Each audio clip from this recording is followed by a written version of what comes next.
की है, जहां एक बार एक बच्चे ने अपने पिता की बंदूक को खेत में दबा दिया। जब पिता ने पूछा कि बंदूक कहाँ है, तब बच्चे ने बताया कि अंग्रेजों के खिलाफ लड़ने के लिए बंदूक को खेतों में दबा के आया हूँ। जब कई बंदूकें हो जाएंगी तो उनसे लड़ने में आसानी होगी। कौन था ये वीर जो बंदूक बोता था और कलम से वार करता था, जो कि फ्रीडम फाइटर होने के साथ साथ एक सोशलिस्ट रेवोल्यूशनरी था, जिसका सपना सिर्फ आजादी नहीं, उससे कहीं ज्यादा आगे का था। पर इतिहास ने उसके इस रेवोल्यूशनरी पर्सोना के एंगल को बहुत जस्टिस नहीं दिया और उसे बस एक बंदूकधारी देशभक्त तक सीमित कर दिया।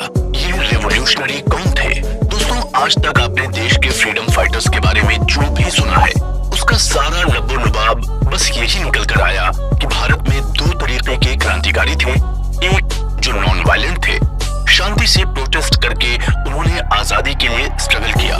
दूसरे वो थे जो थे बड़े ही गर्म खून के, बात बात पर निकाल देते थे हैंडमेड पिस्तौल।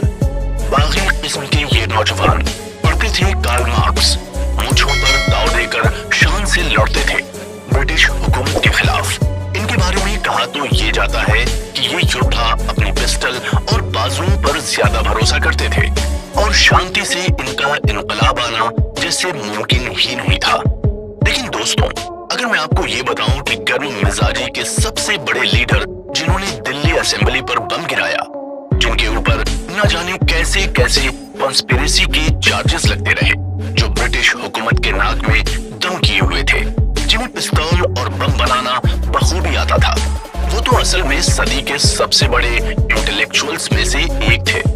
सिर्फ हथियार ही नहीं, उन्होंने कलम का जादू भी उतना ही बिखेरा। तो आखिर आज तक ये सच क्यों सामने नहीं आया कि उन्हें पिस्तौल की गोली से ज्यादा विचारों की क्रांति पर भरोसा था? तभी तो उन्होंने पूरे शान से कहा था कि बम और पिस्तौल से क्रांति नहीं आती, क्रांति की तलवार तो विचारों की शान पर तेज होती है।